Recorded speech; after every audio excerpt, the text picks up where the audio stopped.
Assalamu alaikum. Welcome to another podcast. Welcome, Dr Omer Atilla Ergi. Hello, Dr. Zuleyha. How are you? Good, good. Now, we've got a very interesting topic today, and it's something that I think everyone has thought at some point because it's to do with, eternal life. And the question is about, what will happen to non-Muslims in the afterlife? Is it only believers that will go to heaven? And there's big implications for that.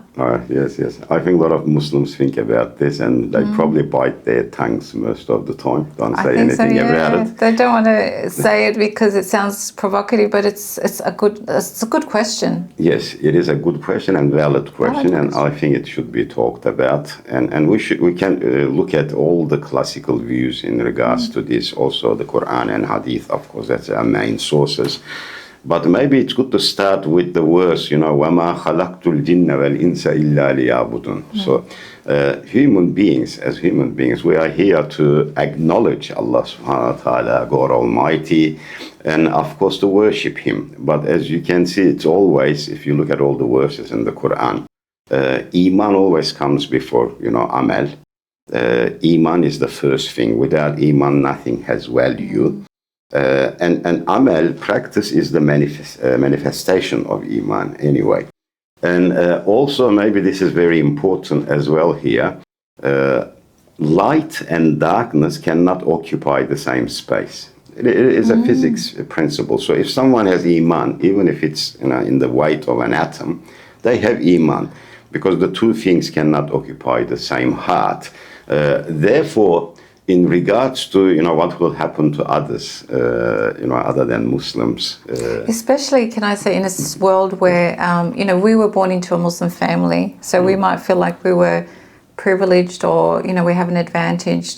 And sometimes you might think, well, what if I was born into a family that's not Muslim? Does that mean I'm disadvantaged? Yes. Yeah. Well, first of all, being born to a Muslim family is not really an advantage. It's not a privilege, because there are no guarantees.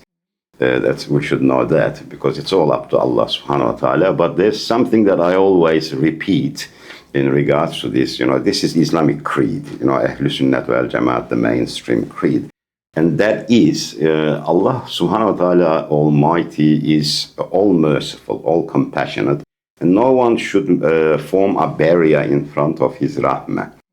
Therefore, we don't have the authority to decide who will go to Jannah, who will go to Jahannam. We don't have that kind of authority. We are not the gatekeepers of hell or heaven. We don't make these decisions. We have what we call wazifa, duty, as believers. But we don't interfere in the wazifa of Allah subhanahu wa ta'ala. We call it, wazifa ilahi. That's His thing. We don't get interfere in that. Therefore, it is very hard to speak on matters like this, who will go to Jannah, who will go to Jahannam. But throughout history, Islamic scholars, in particular creed scholars, aqeedah scholars, have, discussed this topic. And they came up with a number of different solutions. But I'll tell you something very interesting. If you look at the Quran, you can look at all the verses in the Quran. The only people that the Quran talks about going to eternal hell is the people who disbelieve completely. It's either the mushriks, people who assign partners to Allah subhanahu wa ta'ala, say that there are more than one God, polytheists, and people who are munafiqs, they say they believe but they don't truly believe, and people who deny Allah altogether, deny God altogether. Other than that, we don't see the Quran talking about people going to eternal hell forever, or eternal hell. We don't see it anyway in any verse in the Quran. So that's the only, maybe we can think of that as a benchmark, because we can only say what the Quran says. We cannot make up things. But I know that I see many people, on YouTube too.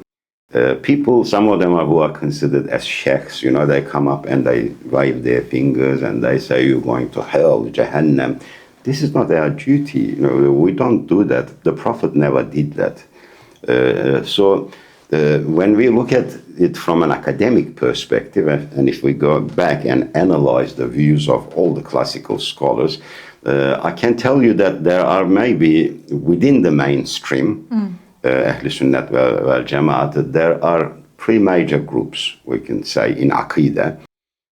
Two of them are, Maturidis and the Asharis, and the other ones mainly is followed by either the Hanbalis or the Salafi view of today, which consists of about 10% of the Muslim world. Right. There are about 2 billion Muslims in the world, and majority either follows the Ashari view or the Maturidi view. But most people don't even know what the Ashari view and the Maturidi view is. Grew up in that sort of. Maybe it's good to inform them about this. Majority doesn't know about these things. So people who follow certain schools of thought in fiqh, Islamic jurisprudence, if they are following generally Imam Abu Hanifa in practical issues, they are usually in the view of Maturidi in regards to creed of Islam. If they are following, Maliki or Shafi, they are usually following the Ashari view. Abu Hassan al-Ashari, very famous,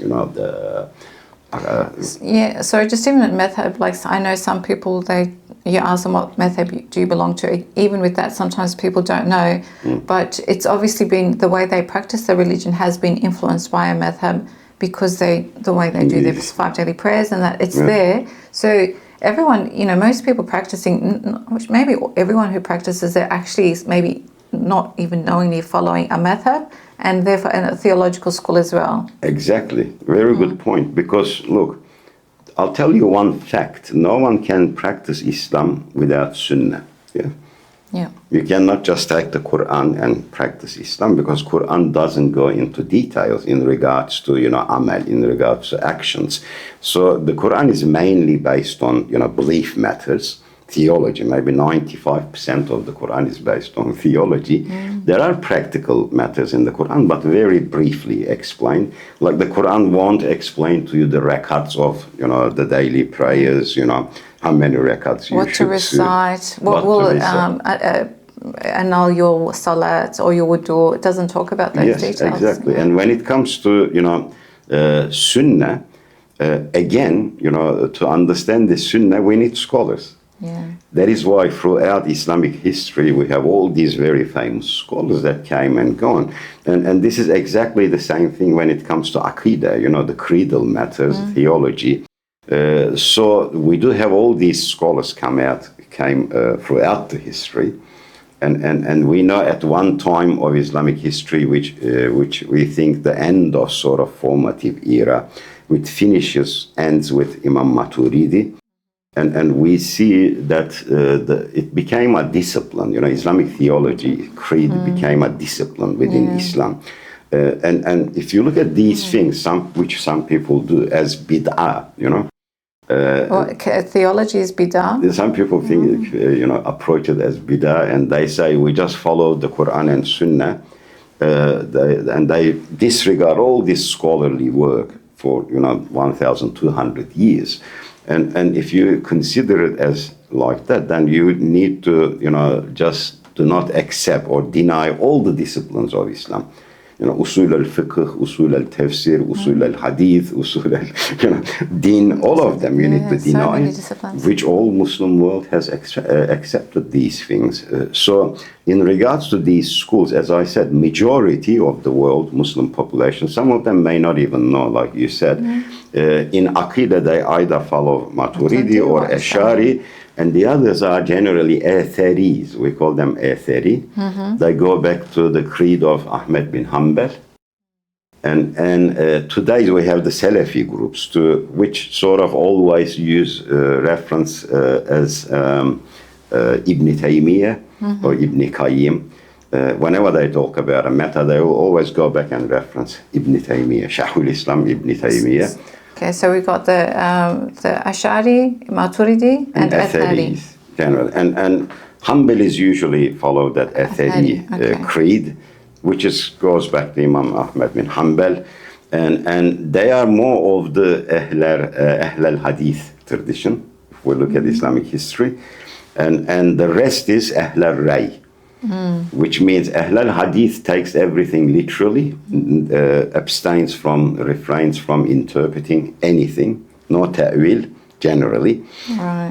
And the other schools, Maturidi and Ashari, they lean towards interpretations if there is a necessity there, such as, for example, Yadullah, the hand of Allah. The Quran says you cannot take that verse as literally that Allah having physical hands. So it needs interpretation. So Athari would understand that as a physical hand? They would not understand as physical hand, but they would say, we accept the Quranic verse as it is, we don't interpret. Right. Okay. So they approach it from that perspective. They don't go into interpretations. Even Imam Abu Hanifa was in a similar view. We call it tafweed. He said, these are sifats, like the hand of Allah, without interpretation. Their modality is unknown. So he uses the term bila kayf. We don't know their modality, but they are sifat, attributes of Allah subhanahu wa ta'ala. So when we come to matters like, what will happen to, non-Muslims? Yes. Again, they have developed these different views in regards to this. And when we look at the Ashari school, it is even much more flexible in regards to this. So that would be the most flexible, Ashari? Most flexible, definitely. And then Maturidi and the Athari.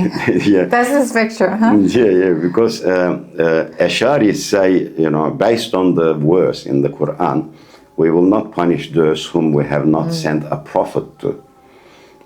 So what does that mean? It means that if there is no conveyance, there is no prophet, people are not responsible.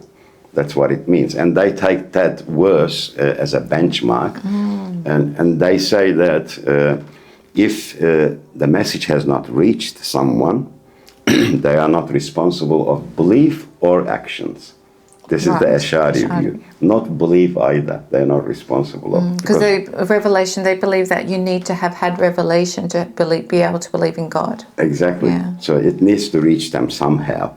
So they are much more flexible. But Imam Ashari himself went to the extent that even if they are mushrik. But all the Ashari scholars who followed him did not accept it. The mushrik's part? Yeah, they did not accept because they said all the mushriks that lived at the time of Prophet Muhammad ﷺ, even before him, will go to Jahannam. That was their view. So Imam Ashari was alone in this view himself. However, Maturidis are different in regards to this. Their view are different. Abu Mansur al-Maturidi, he said that all human beings have intellect. Allah has given them this unique gift.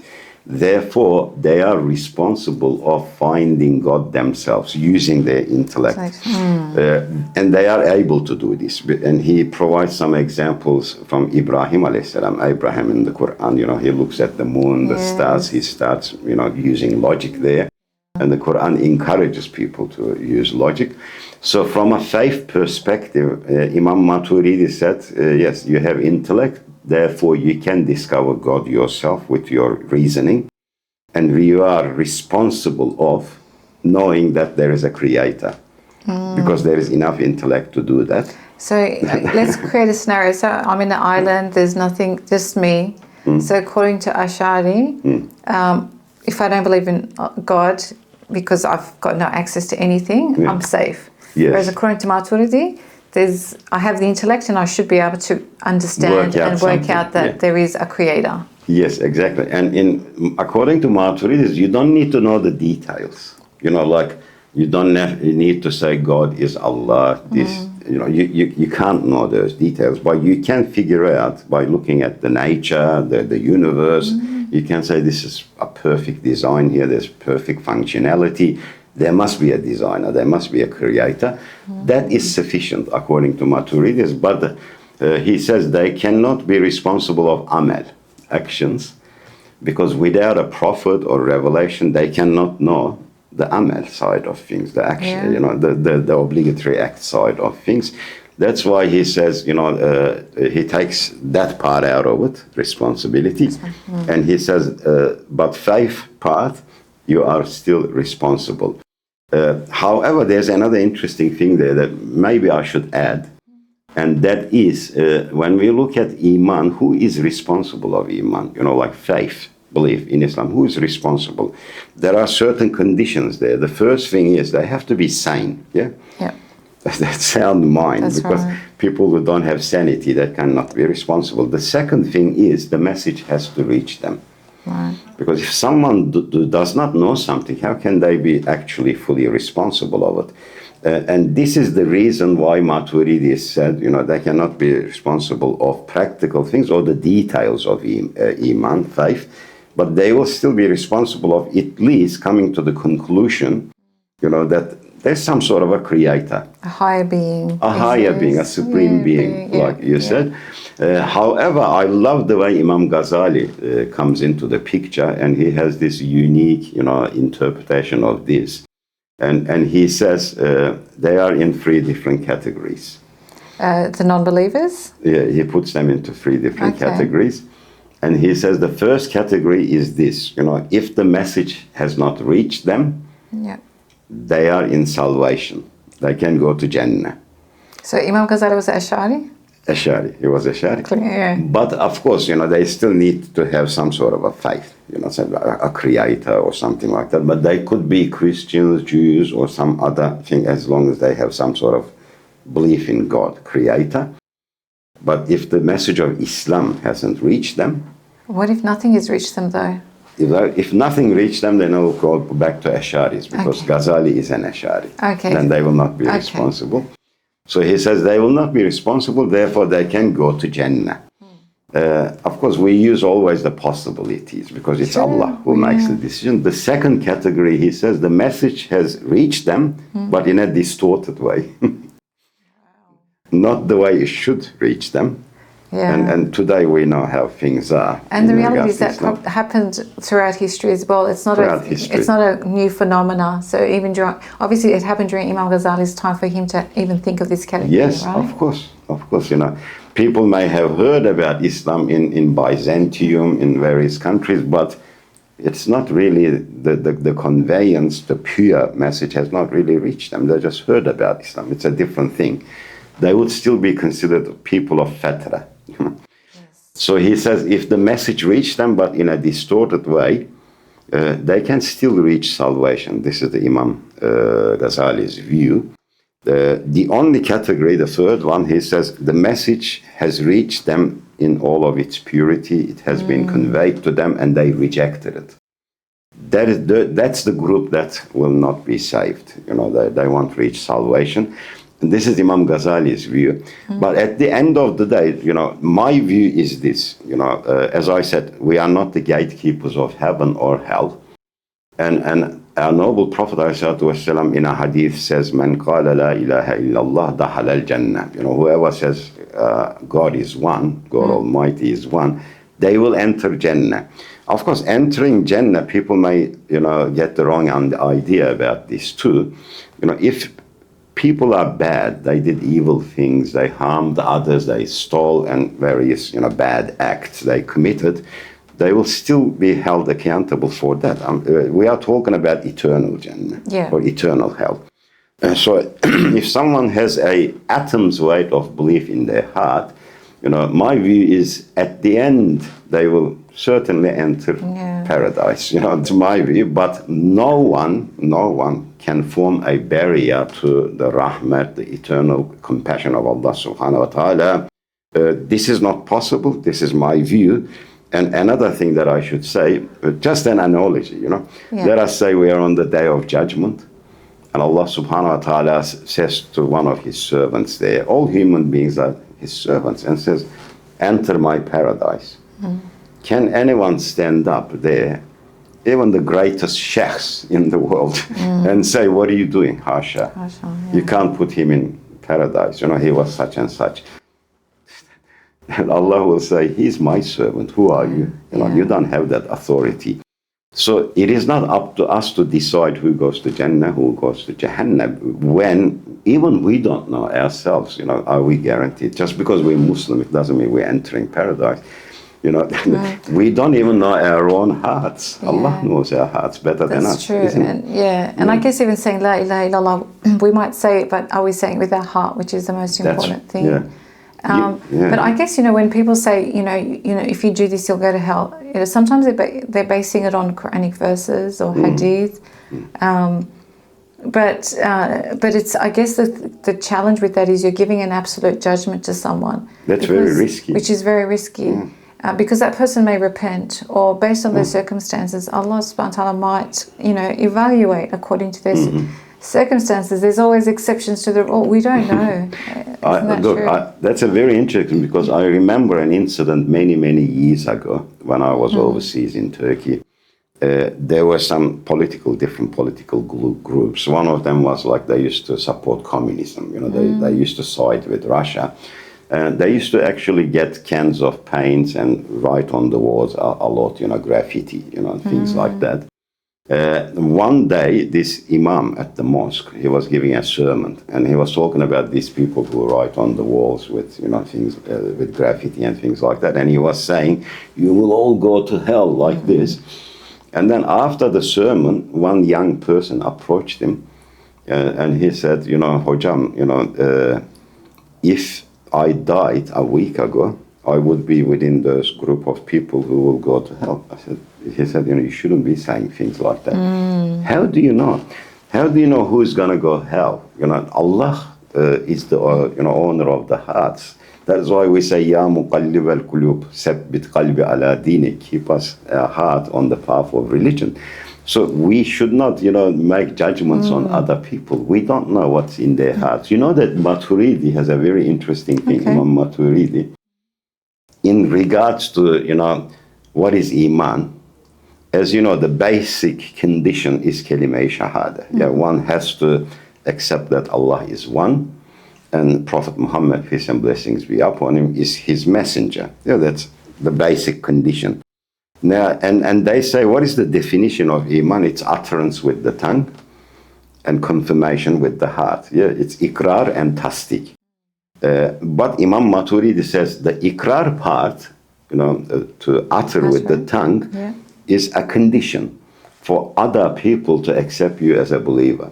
Oh, okay. But he says the rukun, integral part of Iman, is confirmation with the heart, and that's to do with Allah subhanahu wa ta'ala. So he says, even if there is no utterance, which is possible, if someone could be stranded on a desert island by themselves, they believe, in Allah.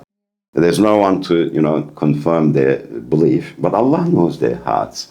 So Imam Maturidi says that the rukun is confirmation with the heart. And for us, we cannot go and open people's hearts and look into it. This person is munafiq, this person is believer. That is, even the Prophet did not know who the munafiqs are in Medina until it was revealed to him. He didn't know. Even then, he didn't treat them otherwise until if it corrupted society. Yes, exactly. Because that would have been a precedence for others, like, if you think someone's a munafiq, you do something. But I guess just with that, going back to that point, some people will say, yes, but what if someone says, example, there's no salah in the Quran, or there was another messenger after Muhammad. What I guess is the point here that we should get out of the habit of saying you're going to hell. Exactly. We shouldn't label anyone as kafirs or, we can label them as believers because we know when they, confirm that they believe. But we shouldn't label anyone as kafir. However, of course, when you look at the Quranic verses, I said Quranic verses, this belief is, defined very clearly. Like, for example, the Quran mentions all the conditions of belief, which are mainly the 6 essential articles of Islam, when we recite Amantu Billahi, they are all necessary conditions of belief in Islam. However, there are certain things attached to them. Normally, Iman and amal are 2 different things. Iman and actions are 2 different things. However, according to Imam Abu Hanifa, they are inseparable. They are like the front and the back of a person. You cannot separate them. However, they are technically different things. That's why in the Jibril hadith, when Jibril asked Prophet Muhammad ﷺ to define Islam, he talks about the 5 pillars of Islam. When he asks him about Iman, he talks about the 6 articles of Iman. Yeah. They are technically different things. Amal and Iman only comes together, or there is a connection, when someone, like you said, denies an action which is mentioned in the Quran. So if someone says there is no salah, like you said, then they are indirectly really denying the Quran, because the Quran says, aqimus salah. So you are denying the Quran. That means you're negating one of the condition of the 6 essential articles. So denial or lack of practice are 2 different things. Yes. People confuse that too.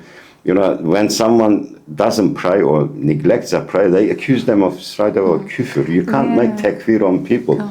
They could be lazy, they could be... For sure, yeah. Practices for sure. And I guess even when there are things like, if someone says, I don't believe that you need to pray 5 times a day, rather than say, brother, you're a kafir now, you're going to hellfire. Like if we just reworded that and saying, this is in the Quran, and you believe the Quran is the word of God, like even just the way we articulate it to that person can make a big difference. A big difference. Yeah. Absolutely, because if you just have to look at the life of Prophet Muhammad ﷺ. He was in 2 folds. Why aren't they believing? He was suffering because they're not believing. He didn't say, oh, kafir to Abu Jahl, or this just walked away. There are some reports he knocked on the door of Abu Jahl 100 times. People used to spit on his noble face. One scholar says the amount of spits that were thrown on his face, it could fill up a bucket. You can take wudu with it. This is our noble Prophet, ﷺ, the beloved of Allah. He went again to their house. He went again to their... He did put a cross on them and said, that's it, you're kafir. You're kafir, no hope. He actually made dua, like even for one of the Omars to become Muslim. And that was after Abu Jahl did all that he did. Right? Yes, exactly. But yet he was still thinking, if he becomes Muslim, he's thinking about what it means for the Ummah. Exactly. Rather than getting all heated up and saying, oh, that's it, I want nothing to do with you. And Taif too, isn't it? When he went to Taif, all the things that they did to him, they stoned him, blood was rushing from his head. And according to one narration, Jibreel came with this angel, and he said, oh Muhammad, this angel is the first time coming to earth. He is here to destroy Taif with one command. Allah said, if you command, he will destroy Taif. What did he say? No. Maybe in the future one of them might believe that this is shafqat, this is compassion, mercy. That's how we should be. Yeah, I always think of scenarios. I think if it was one of us of today, we'll say, bring it down. Look what they did. And especially like he was hurt. He was very, he describes it as his most painful day or occasion, even more than Uhud. But even then, he didn't allow that to happen. I think we should be very sensitive with these issues. For example, as I said, Quran clearly defines who is a mushrik, who is a munafiq, who is a kafir. But there are some groups that the Quran describes as Ahli Kitab. The Jews, the Christians, Sabians, and amongst them, some of them may directly deny and reject Islam. That's a different thing, but there must be amongst them, the Quran says, people who do believe in Allah in the Day of Judgment.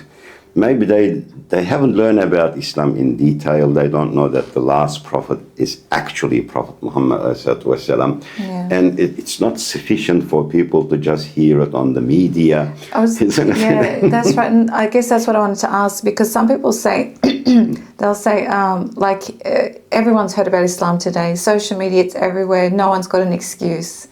But how do they actually hear about, Islam? It's often very negative, like it's in the media, as you said, as people in there, and the way the media portrays them, obviously, they haven't genuinely met a good Muslim, most people. So that's the second condition of Imam Ghazzali, distorted. They are hearing a distorted version of Islam. Moreover, I think we should put ourselves into the shoes of those people. Let us say you have the media in front of you, you have the computers, internet in front of you. You have a million different views. How do you know which is true? you know. They say they should, research. Which one they're going to research? Yeah, and they're not. Yeah, which one? And what's the drive? Because they're not starting at zero. Yes. They're starting in the red. That's what I mean. There's yes. no drive, and so we have to keep that in mind. We have to, and as I said, only Allah knows the heart. So we shouldn't make decision on who is going to hell, who is going to heaven. That is Allah's decision. We can just mention what the Quran says. Yes, it's a requirement that we bring the kalima shahada. We believe in Prophet Muhammad as the last prophet, but we shouldn't classify people as kafirs if they don't know about it, if they haven't learned about it. So they may be good people, they may have faith in the Creator, they may lead a good life, they may believe in life after death. So we cannot classify them as kafirs. They're going to Allah. When you think about it, Allah, we say in the Quran, when we recite the Quran, almost every verse starts with Bismillahir Rahmanir Rahim. The all-merciful, the all-compassionate. Endless. His mercy is endless. And the mercy that we have, not even like a drop in the ocean, comes from Him, originates from Him. And also, Allah has wrath to, people who do wrong things, injustice, act in an injustice way, people who harm others. Allah also, because He is just, He will punish them as well. However, that feeling, that sifat is also manifests in us in a very, minimal way. So we shouldn't take the sifats of Allah and argue that we have more of these than Allah subhanahu wa ta'ala. That's very ridiculous. So it is Allah who makes the decisions. As I said before, we should never form barriers in front of the rahmat of Allah subhanahu wa ta'ala. So in regards to what will happen to non-Muslims, that's Allah's decision, not our decision. Maybe we should focus on ourselves more than focusing on others. Be worried about our Iman and how we're going to die, because as you said, we don't have a guarantee as to what our end's going to be. That's a very good point. That you might see one person and you might say, oh, he's or she's kafir for saying this, hell or whatever. May Allah protect us. How do you know that you die as an unbeliever and that person embraces the truth? You don't know. You don't know.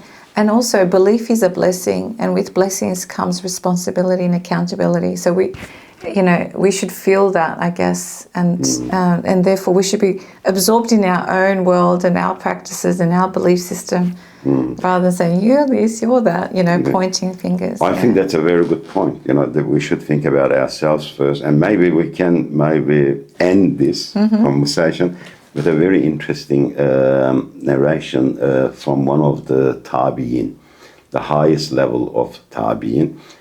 One of them was Hassan Basri, and there was another one, but I can't remember the full kunya. But when he was dying, they regard him as one of the highest level of the tabi'in. Tabi'in are people who have seen the Sahabi, as you know. When he was dying in his deathbed, he was crying, weeping. And his friends were next to him, and they said, "What's wrong? Are you afraid of dying?" He said, "No, I'm not afraid of dying. Well, is it because of your sins? He goes, "No." Then what are you afraid of? He goes, "I'm afraid of dying as a kafir." This is the highest level of the tabi'in. So we should think about this first, about ourselves, instead of judging other people, I think. They're very true, because the minute you're too much in your comfort zone, it's a danger zone, I feel. The minute, it doesn't mean we should get paranoid, but you have to find that middle ground. Yes, exactly. Exactly. Okay, very interesting topic. Thank you, Dr Omer Atilla Ergi. And we look forward to seeing you all next time. Assalamu alaikum.